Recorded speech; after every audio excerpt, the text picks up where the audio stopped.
Students, कैसे हैं आप सभी का एक बार फिर से स्वागत है हिस्ट्री के लेक्चर 3 में। ठीक है, जैसा कि आपको पता होगा the making of global world यानी कि भूमंडलीकृत विश्व का जो बनना जो चैप्टर है, चैप्टर 3 जो है, इससे रिलेटेड हमने 2 पार्ट पहले से कंप्लीट कर लिया है, जिनमें एक पार्ट में हमने डिस्कस किया एंड सेकंड पार्ट में हमने दूसरे टॉपिक को डिस्कस किया। एंड आज के इस वीडियो में हम कुछ थर्ड पार्ट को डिस्कस करने वाले हैं, जिसमें हम ये देखेंगे कि जो महायुद्धों के बीच की अर्थव्यवस्था कैसी थी, यानी कि द इंटर वॉर पीरियड के टाइम में जो देश की इकोनॉमी थी वो किस तरीके की थी। इसके बाद हम देखेंगे कि वॉर टाइम में क्या ट्रांसफॉर्मेशन हुआ, पोस्ट वॉर में क्या रिकवरी हुई। फिर ठीक है, उसके बाद हम देखेंगे rise of mass production and consumption का जो टॉपिक है इसको देखने की कोशिश करेंगे। फिर ग्रेट डिप्रेशंस यानी कि महामंदी देखेंगे कि किस तरीके से महामंदी आई पूरे विश्व में, भारत में महामंदी का किस तरीके का असर देखने को मिला। फिर हम ये देखेंगे कि विश्व अर्थव्यवस्था का फिर से निर्माण यानी कि rebuild world economy the post war era, यानी कि जब सेकंड वर्ल्ड वॉर हो गया तो उसके बाद किस तरीके से फिर से बिल्ड किया गया वर्ल्ड की इकोनॉमी को। आज की इस वीडियो में हम जो है इस विषयों पर क्या करेंगे, बात करेंगे। इससे पहले एक बार मैं अगर आपको याद दिलवा दूं तो मैंने जस्ट आपके साथ इससे पिछले की जो वीडियोज़ हैं उसमें मैंने आपके साथ डिस्कस कर लिया है कि as a story of silk route. ठीक है, हमने देख लिया कि पहले सिल्क रूट के से कैसे ग्लोबलाइजेशन का हुआ, भोजन से हमने देख लिया। ठीक है, फिर बीमारी वगैरह से कैसे फैलना स्टार्ट हुआ, हमने इस तरीके से देख लिया। फिर हमने देखा कि 1815 से 1914 के बीच में कि विश्व अर्थव्यवस्था का उदय जो है वो किस तरीके से होता गया, कैसे टेक्नोलॉजी आई, टेक्नोलॉजी के बाद किस तरीके से जो कॉलोनियल है हम कॉलोनियल होते गए। फिर किस तरीके से रेंडर पेस्ट या जो बीमारी है ये फैलने लगी, किस तरीके से भारत का लेबर का एक जगह से दूसरी जगह पे जाना स्टार्ट हो गया, किस तरीके से भारत के जो उद्यमी हैं, भारत के जो उद्योगपति हैं वो किस तरीके से विदेशों में भी अपना आधिपत्य उन्होंने बनाया। इन सब विषयों पर हमने बात कर लिया। लेकिन आज के इस वीडियो में हम ये देखेंगे कि इसके बाद का जो विषय है, जो एनसीईआरटी का पेज नंबर 68 है, महायुद्धों के बीच की अर्थव्यवस्था यानी कि द इंटर वॉर पीरियड के टाइम की हम बात करेंगे। इस सब टाइम में होता क्या है। ठीक है, तो बिना कुछ देरी के हुए हम अपने इन सभी कंटेंटों को करते हैं स्टार्ट। एंड हमारे पास जो टाइम का ड्यूरेशन है बहुत ही कम है, बिकॉज जो हमारे एग्ज़ाम्स हैं वो बहुत ही नियर बाय में हैं, बहुत ही नज़दीक हैं। एंड इस एग्ज़ाम्स की जो तैयारी है वो हमें एक सटीक तरीके से करनी है। इसलिए मैंने ऐसा किया है आप लोगों के लिए कि आपके साथ हैंड टू हैंड नोट्स भी अवेलेबल हैं इस वीडियो में, तो आप साथ ही साथ इन वीडियोस को भी देखते हुए चलिए। एंड जो नोट्स है उसको भी as a summary point, as a conclude point भी आप अपने साथ लिखते चलिए। एंड मान के चलिए कि जो जिस चीज़ आप पढ़ रहे हैं उसको ध्यान से पढ़िए। अगर तब भी वो चीज़ आपको समझ में नहीं आ रही है तो एज अ रिक्वेस्ट कि आप उसे 2 से 3 बार ज़रूर देखें, तो ऑब्वियसली जो आपका ये टॉपिक है, आपका जो भी कुछ है वो शॉर्ट वे में एंड अच्छे तरीके से क्या हो जाएगा, कवर हो जाएगा। ठीक है, तो बिना कुछ देरी हुए हम अपने कंटेंट को करते हैं स्टार्ट। तो फिर से मेरा एक आप लोगों से यही है कि भाई टेंशन नहीं लेने का, भाई बिल्कुल भी टेंशन नहीं, बिल्कुल भी घबराना नहीं है। ठीक है, कि भाई एग्जाम में किस तरीके के क्वेश्चंस आ रहे हैं, क्या आ रहे हैं, हमें बिल्कुल नहीं घबराना। हमें जस्ट ये करना है कि हम ये वीडियो देख रहे हैं और हम बिल्कुल ईमानदारी से, बिल्कुल एक सटीक तरीके से हमें। तो चलिए हम अपने कंटेंट को करते हैं बिल्कुल एक तरीके से स्टार्ट। तो सबसे पहले आप देखेंगे कि यहाँ पे मैंने एक हैंड रिटन लिखा है कि हैंड रिटन लिखने का एक फ़ायदा मेरे को ये लगा कि अगर मैं हैंड रिटन आपके सामने में लिख दे रहा हूँ तो आप मोर एंड मोर तरीके से समझ जाएंगे, बहुत ही फ्रेंडली लैंग्वेज में मैं आपके साथ ये बात कर रहा हूँ। तो ऑब्वियसली आपको ये सुनने में एंड समझने में जो है बहुत ही ज़्यादा आसानी होगी, किसी भी प्रकार की कठिनाई का सामना आपको नहीं करना पड़ेगा। ठीक है, तो देखो पहला टॉपिक क्या है, महायुद्धों के बीच अर्थव्यवस्था, द इंटर वॉर पीरियड। तो आप ये देखिए, पहला महायुद्ध जो है, जो फर्स्ट वर्ल्ड वॉर हुआ था, ठीक है, ये यूरोप में लड़ा गया। ठीक है, अब जब यूरोप में लड़ा गया तो हमें ऐसा लगना चाहिए कि भाई ये वॉर तो यूरोप में लड़ा गया तो इसका असर तो सिर्फ यूरोप पे दिखेगा, लेकिन ऐसा बिल्कुल भी नहीं है। इसका जो असर है पूरे के पूरे विश्व पर हमें दिखा। ठीक है, और इससे उभरने में यानी कि इससे निकलने में पूरे के पूरे विश्व को लगभग कितना टाइम लग गया, तो आप यहाँ देखेंगे लगभग 3 दशक से भी ज़्यादा समय लग गए। यानी कि आप ये देखिए, जब किसी 2 देशों में या किसी भी देशों में वॉर होता है तो वॉर के वजह से आप क्या देखेंगे, तो लगभग उस देश की इकोनॉमी, उस देश की सोसाइटी, उस देश का पॉलिटिकल, उस देश का सोशल, सब कुछ इफेक्ट होता है। जोग्राफिकल रीजन, फ्लोरा, फोना, एटलीस्ट सब इफेक्ट होते हैं। ठीक है, तो जो पहला विश्व युद्ध यूरोप में लड़ा गया तो इसका असर सिर्फ यूरोप में ही नहीं बल्कि इसका असर पूरे के पूरे हमें ग्लोब पर देखने को मिला, पूरे के पूरे विश्व पर हमें देखने को मिला। जैसे कि एक एग्जांपल के तौर पे आप समझ सकते हैं कि रशिया यूक्रेन में वॉर हुआ तो क्या रशिया और यूक्रेन ही इफेक्ट हुए हैं क्या, तो इसका आंसर है बिल्कुल नहीं भाई। इसका जो इफेक्ट है पूरे के पूरे ग्लोब पे देखने को मिला, इंडिया पे भी देखने को मिला, यानी कि जो ऑयल का इम्पोर्ट एक्सपोर्ट है इस पर भी हमें देखने को मिला। तो ये मानिए कि जब भी कोई वॉर वगैरह होता है तो इसका असर जो है पूरे विश्व पर हमें देखने को मिलता है। ठीक है, तो यही चीज़ हुआ और इससे निकलने में पूरे के पूरे विश्व को लगभग कितना टाइम लग गया, 3 दशक से भी ज़्यादा समय लग गए। ठीक है, यहाँ तक आपको कुछ बातें क्लियर है।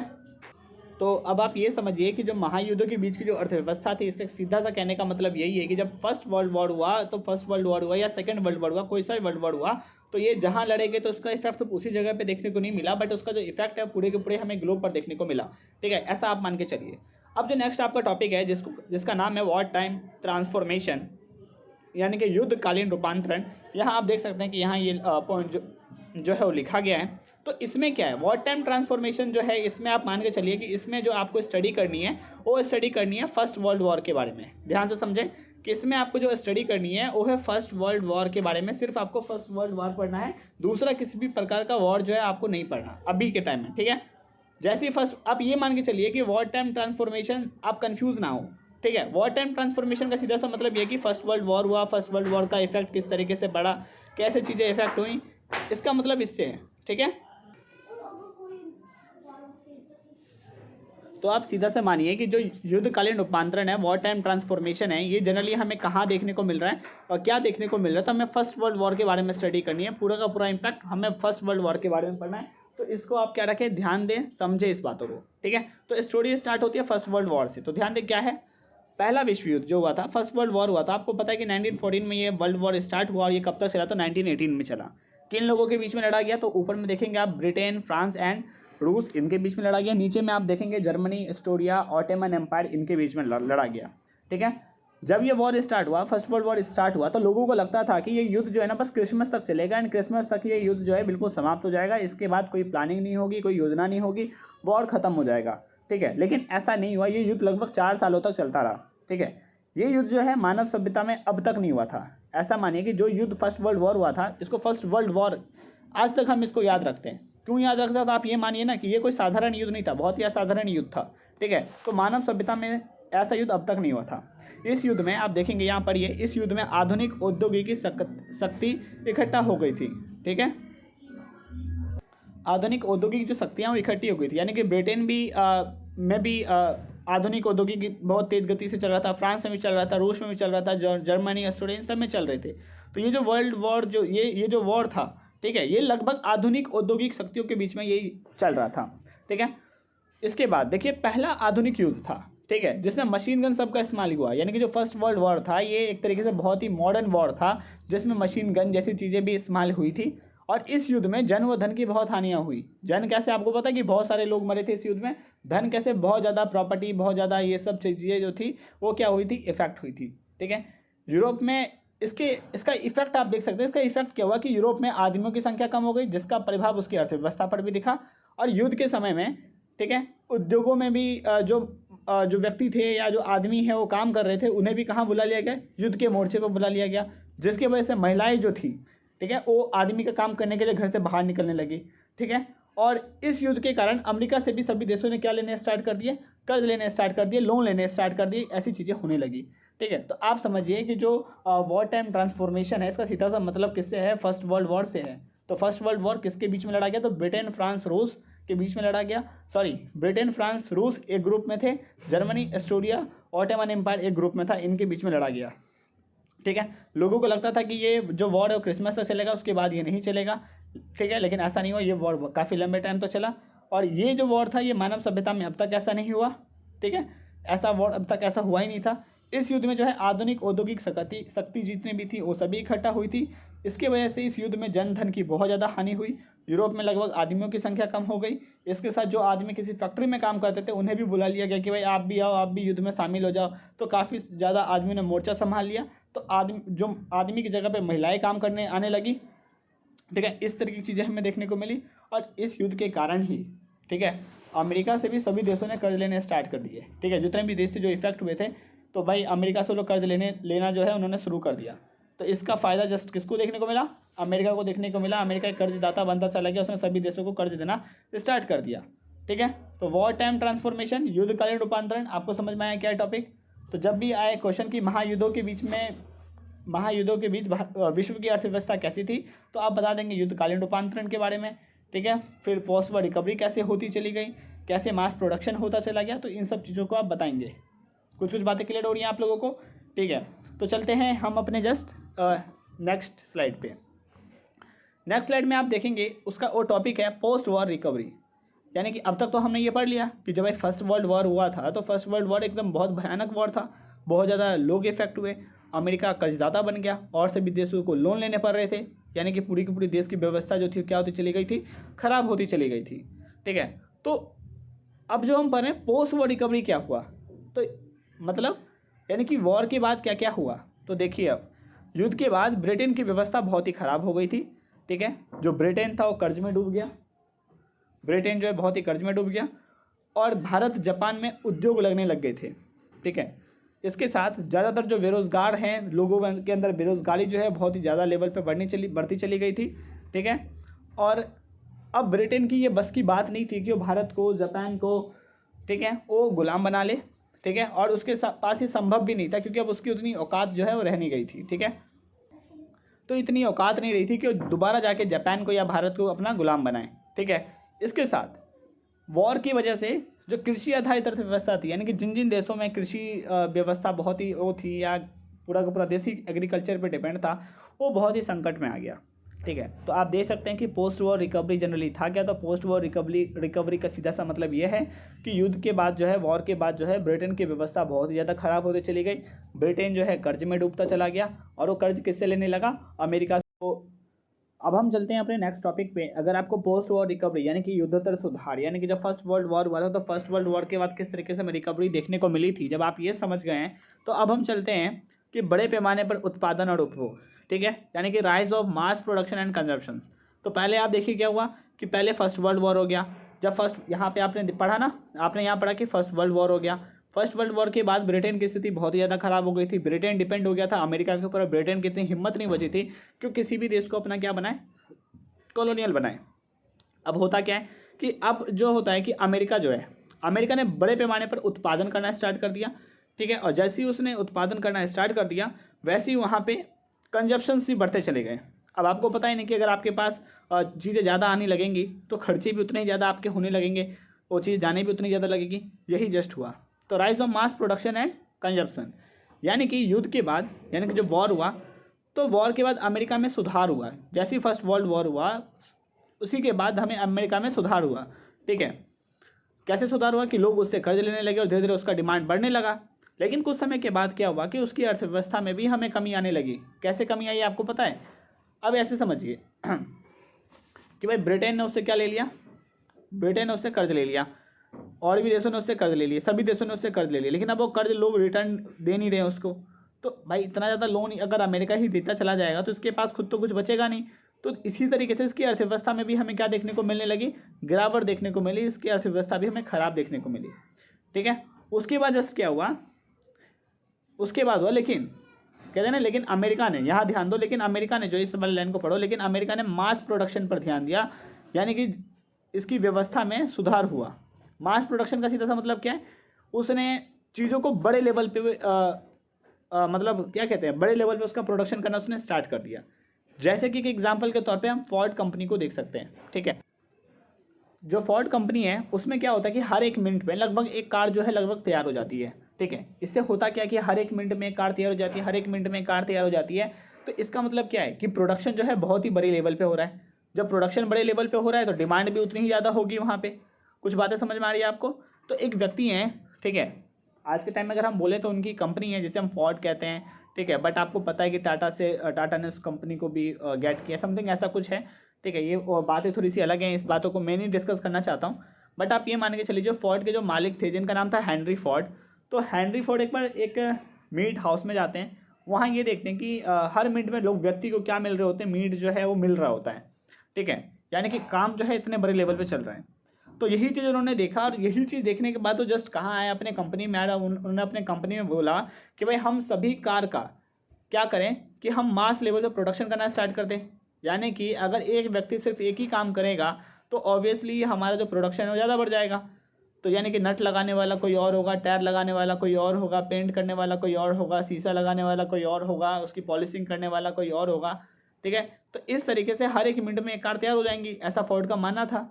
और यही चीज़ देखने को मिला कि उन्होंने सभी लोगों को काम बांट दिया कि भाई तुम्हारा काम यही है कि तुम क्या करोगे कि भाई नट लगाओगे, तुम्हारा काम यह है कि तुम यहाँ का नट लगाओगे, तुम्हारा काम है कि तुम पहिया लगाओगे, तुम्हारा काम है कि तुम पेंट करोगे।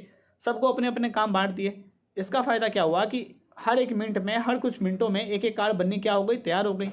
तो अमेरिका ने क्या ध्यान दिया कि जैसे ही अमेरिका की अर्थव्यवस्था में कमी आई तो अमेरिका ने अपनी अर्थव्यवस्था को स्ट्रॉन्ग करने के लिए चीज़ों को मास लेवल पर प्रोडक्शन करना स्टार्ट कर दिया। इसके वजह से अमेरिका की जो अर्थव्यवस्था है, अमेरिका की जो इकोनॉमी है, उसमें हमें सुधार देखने को मिला। ठीक है।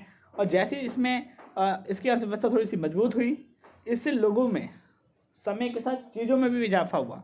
यानी कि अब आपको पता है कि चीज़ें बहुत बड़े लेवल पे प्रोडक्शन हो रही है तो लोगों का डिमांड तो बढ़ेगा ही। तो लोगों ने रेफ्रिजरेटर्स खरीदने बनाने स्टार्ट कर दिए, वॉशिंग मशीन हो गए, ये सब चीज़ें बनने लगी।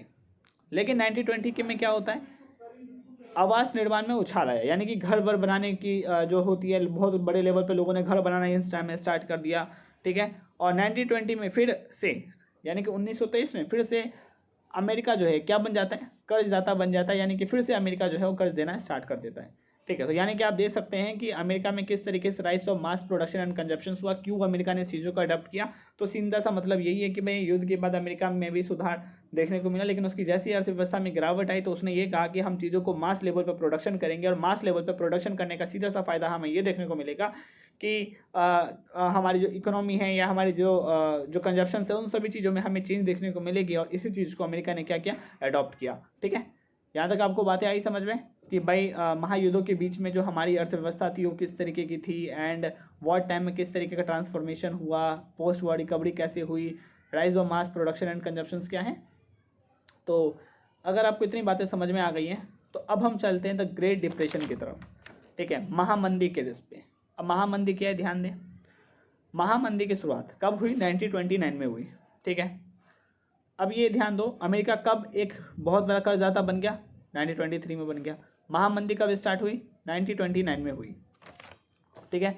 और ये 30 दशक तक बनी रही, लगभग कितने डिकेड तक, 30 डिकेड, 30 दशक तक बनी रही। ठीक है। यानी कि 1929 में स्टार्ट हुआ और 1930 तक ये लगभग ये महामंदी पूरे के पूरे विश्व में हमें देखने को मिला। इस मंदी के पीछे का क्या कारण था, क्या रीजन है जिससे इस तरीके के डिप्रेशन आए। तो भाई कृषि, युद्ध के दौरान जो है कृषि क्षेत्र बहुत ज़्यादा प्रभावित हुआ। यानी कि कृषि को बहुत ज़्यादा इफेक्ट देखने को मिला, कृषि बिल्कुल तरीके से नष्ट हो गया। ठीक है। दूसरा हमें क्या देखने को मिलता है कि अमेरिका जो है अपने कर्ज की वसूली करने लगा। भाई अमेरिका ने बोला यार तुमने तो मेरे से लोन ले लिया, मेरे ये लोन देगा कौन भाई, अगर आप मेरे इस लोन को दोगे नहीं तो मेरा इस लोन को देगा कौन। तो ये अपनी जो है लोन की वसूली करने लगा सभी देशों से। तो सभी देशों को कैसे ना कैसे करके उसको उसका लोन देना पड़ रहा था, जिसकी वजह से हमें ग्रेट डिप्रेशन देखने को मिलने लगा।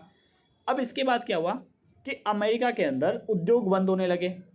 ठीक है भाई, उद्योग जितने भी सेक्टर्स थे वो सभी बंद होने लगे। तो ठीक है, उसके बाद क्या होगा, 1933 तक, 1933 तक 4000 बैंक बंद हो गए थे। 1929 से 1932 तक लगभग 1,10,000 कंपनी, ठीक है, ये कंपनियां बिल्कुल तरीके से क्या हो गई, तबाह होती चली गई। ठीक है, पूरा का पूरा क्या हुआ, इफेक्ट देखने को मिला। तो जब महामंदी आई, डिप्रेशन आया, तो इसका प्रभाव क्या मिला भाई, लोगों को खाने की चीज़ें नहीं मिल रही थी, लोग कहाँ रहेंगे ये नहीं मिल पा रहा था, लोगों का डेली बेसिस का जो लाइफ था वो ख़त्म हो गया था, अनएम्प्लॉयमेंट बढ़ता चला गया था, इकोनॉमिक क्राइसिस आ गए थे।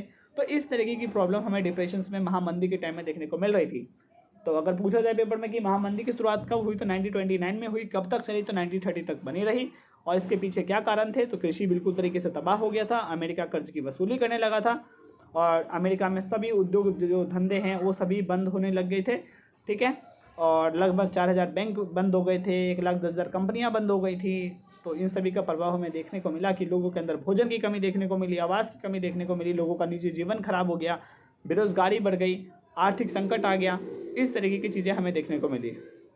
ठीक है, तो ये महामंदी यानी कि जो डिप्रेशन था, इज वर्ल्ड वाइड था, पूरे के पूरे वैश्विक स्तर पर था। लेकिन इसका प्रभाव हमें कहाँ देखने को मिला, भारत के ऊपर भी देखने को मिला। तो अगले पॉइंट पे हम ये देखेंगे कि भारत में किस तरीके से हमें महामंदी देखने को मिली। ठीक है,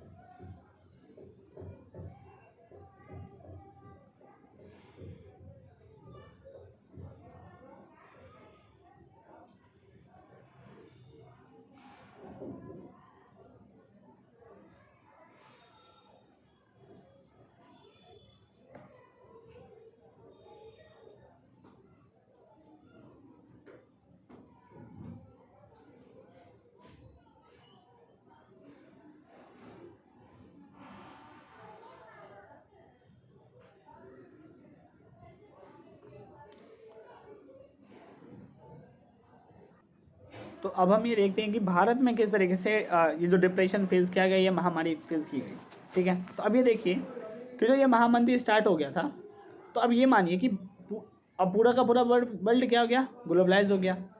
अगर अमेरिका या किसी वर्ल्ड के किसी दूसरे हिस्से में महामंदी देखने को मिल रही है, तो क्या इसका असर भारत पे देखने को नहीं मिलेगा क्या? ऑब्वियसली देखने को मिलेगा। क्यों? क्योंकि भाई पूरा का पूरा वर्ल्ड तो अब ग्लोबलाइज हो गया है, गांव बन गया है। तो अगर यहाँ की घटना का असर पूरी जगह पे देखने को मिलेगा, रशिया यूक्रेन वॉर हुआ, इसका इफेक्ट यहाँ भी देखने को मिला है, इसका इफेक्ट नेपाल में भी देखने को मिलेगा, इसका इफेक्ट इंडिया के सारे नेबर पे देखने को मिलेगा, ऑब्वियसली मिलेगा, ठीक है। तो अब ये देखिए कि भारत के अंदर जब इंडिया में डिप्रेशन का टाइम आया, इंडिया में महामंदी आई, तो इंडिया में महामंदी शहरों में देखने को नहीं मिली। क्यों? क्योंकि शहर की व्यवस्था ठीक थी, शहर में तो उद्योग धंधे लगे हुए थे, लोग किसी ना किसी तरीके का काम करते थे और बदले में कुछ ना कुछ मिल जाता था, और उससे वो अपने घर के लोगों की जो जीवन है उसको चला लेते थे, अपने खान पान की चीज़ें हैं उसको बना लेते थे, इस तरीके की चीज़ें वो करते थे। लेकिन होता क्या है कि इसका जो इफेक्ट है भारत में, महामंदी का असर हो कहाँ देखने को मिला? गाँव में देखने को मिला। क्यों? क्योंकि गाँव में ज़्यादातर कौन रहता था? फार्मर रहता था, कृषि रहता था। तो अब आपको पता है कि जो आपने महामंदी के बारे में पढ़ा, महामंदी कहाँ देखने को मिला? कृषि क्षेत्र में देखने को मिला। तो भारत में कौन सा क्षेत्र इफेक्ट हुआ, शहर या गांव? तो हमने कहा गांव इफेक्ट हुआ। क्यों इफेक्ट हुआ गांव? तो गांव में रहने वाले लोग थे कौन? फार्मर, कृषि थे, ठीक है। उन्होंने क्या की, अपनी प्रॉपर्टी तक बेच दिया था इन्होंने, इस महामंदी के टाइम में अपनी प्रॉपर्टी तक इन्होंने बेच दिया। लेकिन शहर के लोगों को कुछ भी असर देखने को नहीं मिला, क्योंकि उनका जीवन ठीक तरीके से अच्छे तरीके से चल रहा था। लेकिन पूरे का पूरा इफेक्ट हमें गांव के लोगों को देखने को मिला कि उन्होंने अपनी ज़मीनों को बेचना स्टार्ट कर दिया, वहाँ से माइग्रेट करके शहर की तरफ भागने लगे, काम करने की तलाश में भागने लगे, कईयों के पास भोजन की चीज़ें उपलब्ध नहीं थी, बड़े लेवल पे लोग मरने लगे। तो इस तरीके की घटना हमें इंडिया में भी नोटिस हमने करी, और ये तरीके की घटना हमें इंडिया में भी देखने को मिली। समझ में आया आप लोगों को? अगर आपको ये वाला पॉइंट कवर हो गया है तो हम गो थ्रू होते हैं अपने जो हमारा नेक्स्ट पॉइंट है उसकी तरफ, ठीक है। तो देखिए अब नेक्स्ट क्या है। नेक्स्ट ये है कि विश्व अर्थव्यवस्था का पुनर्निर्माण, यानी कि वर्ल्ड की इकोनॉमी का फिर से निर्माण युद्धोत्तर काल, यानी कि rebuild world economy the post war era, ठीक है। यानी कि वर्ल्ड की जो इकोनॉमी है एक बार फिर से बिल्ड होती है, कब? सेकेंड वर्ल्ड वॉर के बाद, ठीक है। तो अब देखते हैं, अब तक हमने किसके बारे में पढ़ा? तो अब तक जो हम लोगों ने पढ़ा है वो हमने पढ़ा है भाई फर्स्ट वर्ल्ड वॉर के बारे में। फर्स्ट वर्ल्ड वॉर का जो असर है बहुत भयानक हमें देखने को मिला। जैसे हमने फर्स्ट वर्ल्ड वॉर के बारे में पढ़ लिया, तो फर्स्ट वर्ल्ड वॉर के बाद देखा कि कैसे रिकवरी हुई, किस तरीके से अमेरिका ने अपनी स्थिति में सुधार लाया, फिर उसका असर किस तरीके से हमें महामंदी के रूप में देखने को मिला, और इस महामंदी और भारत का क्या कनेक्शन था इसको हमने देख लिया। तो जब हमने इसको देख लिया तो अब हम देखते हैं कि जब विश्व की अर्थव्यवस्था का फिर से निर्माण कैसे होता है। तो अब हम पढ़ेंगे सेकेंड वर्ल्ड वॉर के बारे में, ठीक है। तो सेकेंड वर्ल्ड वॉर पे ध्यान देना कि जो सेकेंड वर्ल्ड वॉर है, ये 1939 से 1945 के बीच में हुआ। ये सभी आप लोगों को पता है। दो ग्रुप के बीच में लड़ा गया, ग्रुप 1 एंड ग्रुप 2। ग्रुप 1 में कौन से व्यक्ति थे? Germany, Japan, Italy. और ग्रुप 2 में कौन से व्यक्ति थे? जिनमें ब्रिटिश, रशिया, फ्रांस, यूएसए जैसे देश शामिल थे। और जो ये सेकेंड वर्ल्ड वॉर था, ये बहुत ही बड़ा और बहुत ही भयानक वॉर था, और इसको हम बहुत ही आधुनिक युद्ध भी कहेंगे, जिनमें 6 करोड़ के लगभग लोग मरे। यानी कि जो ट्रेजेडी, ये जो घटना थी बहुत भयानक थी। और एक तरीके से आप कह सकते हैं कि जो सेकंड वर्ल्ड वॉर था वो बहुत ही एडवांस एंड बहुत ही यूनिक वेपन से लड़ा गया वॉर था, जो दो ग्रुपों के बीच में लड़ा गया। और देखेंगे यहाँ पे सब पावरफुल देश ही हैं, जर्मनी, जापान, इटली, ये हैं, ब्रिटेन, फ्रांस, रशिया, यूएसए, ये भी एक पावरफुल कंट्रीज़ हैं। तो आप इसमें देखेंगे कि जापान जैसे देशों पे न्यूक्लियर अटैक हुए, हिरोशिमा एंड नागासाकी पे। तो आप ये मानिए कि ये बहुत बड़ा वॉर था, आधुनिक वॉर था, और लगभग इसमें 6 करोड़ के लगभग लोग मरे। इसके वजह से पूरी की पूरी वर्ल्ड की इकोनॉमी जो है ना तबाह हो गई थी, बर्बाद हो गई थी। और इसके जस्ट बाद हम देखेंगे कि बेबी बूम का टाइम आया। बेबी बूम क्या है? तो जनरली बेबी बूम क्या था कि जब 6 करोड़ लोग मर गए थे हमारे इस पूरे के पूरे इन्वायरमेंट के ऊपर, तो इस इन्वायरमेंट को कंट्रोल करने के लिए भाई इस इन्वायरमेंट को बचाने के लिए, इन्वायरमेंट के इक्वलिब्रियम को बनाने के लिए प्रकृति कुछ खेल करती है। प्रकृति ने यही किया, ठीक है। बहुत ज़्यादा मात्रा में बच्चों का जन्म होना स्टार्ट हो गया था। तो सेकेंड वर्ल्ड वॉर के बाद का ही टाइम है। खैर ये बातें एक्स्ट्रा है, आपको इतनी बातें समझनी नहीं है। आपको यही समझना है कि सेकंड वर्ल्ड वॉर 1939 से 45 के बीच में हुआ, दो ग्रुप के बीच में लड़ा गया था। ये बहुत बड़ा वॉर था, मॉडर्न वॉर था, बहुत सारे इक्विपमेंट थे जिससे लड़ा गया था, ठीक है। और इसमें 6 करोड़ के लगभग लोग मरे। इसका असर पूरे के पूरे अर्थव्यवस्था पर जो है हमें देखने को मिला, ठीक है। उसके जस्ट बाद क्या हुआ कि इसके वजह से, इसी वॉर के वजह से दो तरीके की पावर हमें देखने को मिले। यानी कि एक तरफ जहाँ ईस्ट वाला हिस्सा, सॉरी जो यहाँ पे मैंने थोड़ा मिस कर दिया है, ठीक है। तो एक तरफ हमें अमेरिका पावरफुल देखने को मिला, तो एक तरफ हमें कौन सा देश पावरफुल देखने को मिला, तो यूएसएसआर, यानी कि दो तरीके के देश हमें पावरफुल तरीके से देखने। हम जो समझने की कोशिश करेंगे कि हमने ये देख लिया कि कैसे रीबिल्ड हुआ वर्ल्ड का इकोनॉमी, जिसमें हमने जनरली बात कर लिया कि सेकेंड वर्ल्ड वॉर कब से कब तक हुआ, कौन सी ग्रुप लड़ रही थी, कैसा वॉर था, कैसे अमेरिका पावरफुल बन गया, कैसे यूएसएसआर पावरफुल बन गया। जस्ट इसके बाद जो हमारा नेक्स्ट टॉपिक है उसका नाम है post war settlement and Bretton Woods. ठीक है, यानी कि ये माने कि दोनों युद्ध से, दोनों वॉर से जो अर्थशास्त्री थे और राजनीतिज्ञ ने ये सबक लिया कि ठीक है, इन्होंने सबक लिया और उन्होंने कहा कि रोज़गार सिक्योर रहेगा तो लोगों का इनकम भी सिक्योर रहेगा। यानी कि ऐसा माना गया कि भाई जिस तरीके से फर्स्ट वर्ल्ड वॉर हुआ, सेकंड वर्ल्ड वॉर हुआ, इसका इफेक्ट पूरी की पूरी इकोनॉमी पे देखने को मिला वर्ल्ड के, जिसका इफेक्ट लोगों के अंदर जो है अनएम्प्लॉयमेंट जैसी चीज़ें या इस तरीके की चीज़ें बहुत ज़्यादा बढ़ने स्टार्ट हो गई थी। तो उन्होंने कहा कि अगर लोगों के पास रोज़गार सिक्योर रहेगा ना तो लोगों का इनकम भी सिक्योर रहेगा, ऐसी स्थिति हमें देखने को नहीं मिलेगी। और फिर जब ब्रेटन वुड्स सम्मेलन हुआ, यानी कि ब्रेटन वुड्स में एक सम्मेलन हुआ, तो इसमें जो है वर्ल्ड बैंक और IMF, ठीक है, यानी कि अंतर्राष्ट्रीय मुद्रा कोष को गठित किया गया। ठीक है, इसी को यानी कि वर्ल्ड बैंक को और IMF को ब्रेटन वुड्स ट्विन के नाम से भी जानते हैं। तो 1947 में से ये एक्टिव है, लेकिन अमेरिका वीटो लगा सकता है। ठीक है, यानी कि आप ये देख सकते हैं कि जो ये वर्ल्ड बैंक है या फिर ये जो है ये लोग, ये सब तो एक्टिव हैं, लेकिन अमेरिका के पास बहुत ज़्यादा पावर है। भाई America is super power country ना, तो भाई ये इस पर वीटो लगा सकता है इसके किसी भी चीज़ों पे। ठीक है, और इसने जो है यानी कि चाहे तो आपका वर्ल्ड बैंक हो गया या IMF हो गया, इसने वर्ल्ड वाइड जो है काम करना क्या कर दिया, स्टार्ट कर दिया।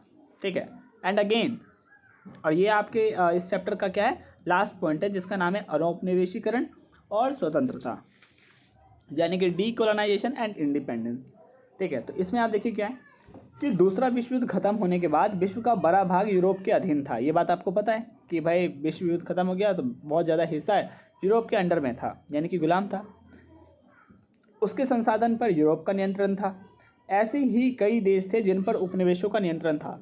आप लोगों ने नेशनलिज्म वाला चैप्टर पढ़ा है ना भाई, तो नेशनलिज्म वाले चैप्टर में आपने क्या देखा कि भाई 1947 ये सब टाइम में आपने पढ़ा होगा कि 1946 पढ़ा होगा कि हम लोग अब भी ब्रिटिश के या अंग्रेज़ों के गुलाम थे और हमारे जो रिसोर्स उन सब पे उनका ही राइट्स था, तो ये था। ठीक है, इसीलिए क्या हुआ कि वर्ल्ड बैंक और IMF भी इनसे नहीं निपट सकते थे, यानी कि जो यूरोप के जो देश थे जिन्होंने लोग सभी देशों को अपने कॉलोनियल में रखा था, इसको कंट्रोल करने का पावर ना तो वर्ल्ड बैंक के पास था ना तो IMF के पास था, ये लोग भी चुप बैठे हुए थे। तो सभी गुलाम देश यानी कि अल्प विकसित देश, अंडर डेवलप्ड देश, इन्होंने नियो का डिमांड किया। अब नियो किया भाई, तो न्यू इंटरनेशनल इकोनॉमी ऑर्डर, जिसमें उनके संसाधन पर उनका नियंत्रण है। तो भाई सारे अंडर डेवलप देशों ने कहा कि यार ये डेवलप देश हो गए तो हम गुलाम हैं, तो भाई इन डेवलप देशों ने तो हमारे सारे रिसोर्स खत्म कर दिए, सारे पावर खत्म कर दिए, कुछ तो हमारे पास बचा नहीं है। तो उन्होंने कहा कि हम नियो का डिमांड करते हैं। नियो का मतलब क्या, तो न्यू इंटरनेशनल इकोनॉमिक ऑर्डर। इसमें उन्होंने क्या कहा, इसमें उन्होंने कहा कि हमारे जो रिसोर्स हैं, हमारी जितनी भी चीज़ें हैं, उसके ऊपर नियंत्रण, उसके ऊपर जो कंट्रोल होगा किसका होगा, वो हमारा ही होगा। ठीक है, इस तरीके की इन्होंने बात रखी। ठीक है, यहाँ तक आ गया आपको समझ में। तो जस्ट अब हम चलते हैं अपने पॉइंट 4.4 में, जिसका नाम है ब्रेटन वुड्स का समापन और वैश्वीकरण की शुरुआत। यानी कि फिर एक बार विश्व की व्यवस्था में बदलाव आया, डॉलर में कमी आई। तो डॉलर में जैसी ही कमी आई तो सभी देशों की डिपेंडेंसी बढ़ती गई, यानी कि कोई देश आगे बढ़ने लगा, कोई देश पीछे होने लगा, जिसके वजह से पूरा का पूरा जो वर्ल्ड है, पूरे का पूरे वर्ल्ड का जो इकोनॉमी है, पूरे के पूरे वर्ल्ड की जो सोसाइटी है, पूरे के पूरे वर्ल्ड का जो जोग्राफिकल टर्म्स है, पॉलिटिकल टर्म्स है, इन सभी में हमें क्या देखने को मिला, चेंजेस देखने को मिले। और इस तरीके से हम ये देखेंगे कि चाहे भारत हो, चाइना हो, नेपाल हो, सबकी इकोनॉमी में हमें बदलाव देखने को मिला और पूरे के पूरे विश्व की अर्थव्यवस्था में हमें चेंज देखने को मिला। और इसी को जो हम जिस टर्म के नाम से जानते हैं, टर्म ऑफ ग्लोबलाइजेशन, यानी कि ब्रेटन वुड्स बिल्कुल तरीके से ख़त्म हो गया, उसकी जगह पे वैश्वीकरण की शुरुआत हो गई एक बार फिर से। यानी कि सभी देशों की जो अर्थव्यवस्था है वो अपने अलग अलग अवस्था में अलग अलग तरीके से बनती चली गई। ठीक है, तो इस तरीके से आपने जो है अपने हिस्ट्री का लगभग इस पोर्शन को कवर किया, जिसमें आपने ये देखा कि मेकिंग ऑफ ग्लोबल वर्ल्ड यानी कि भूमंडलीकृत विश्व का बनना, कि कैसे जो विश्व है एक भूमंडलीकृत बनी, कैसे ग्लोबलाइज्ड हुआ, तो पहले क्या हुआ, फिर क्या हुआ, फिर क्या हुआ। तो इस तरीके से आपने अपने सारे टर्म्स को देखे। ठीक है, तो अगर आपने हमारे इस फर्स्ट एंड सेकंड वीडियो को नहीं देखा है तो गो थ्रू होइए। मैं बार बार आपसे कह रहा हूँ कि 1.5 या 1.25 के स्पीड पे देखिए, जल्दी से कवर हो जाएगा। एंड अगेन आप पार्ट 3 देखिए, विद नोट्स अवेलेबल हैं आपके साथ। आप इसको देखिए, समझिए। अगर आपको किसी प्रकार की समस्या आती है तो आप हमारे इस कमेंट सेक्शन में आप हमें कमेंट करके बता सकते हैं, है ना। सो देखो वीडियो को 2 से 3 बार, क्लियर हो जाएगा, है ना। तो 1.5 या 1.25 के स्पीड पे देखो, मोर एंड मोर चीज़ें, आपकी सारी चीज़ें कवर हो जाएंगी। Okay, so bye and take care. मिलते हैं अपने नेक्स्ट वीडियो के नेक्स्ट चैप्टर के नेक्स्ट जो हमारे टॉपिक हैं उसके साथ।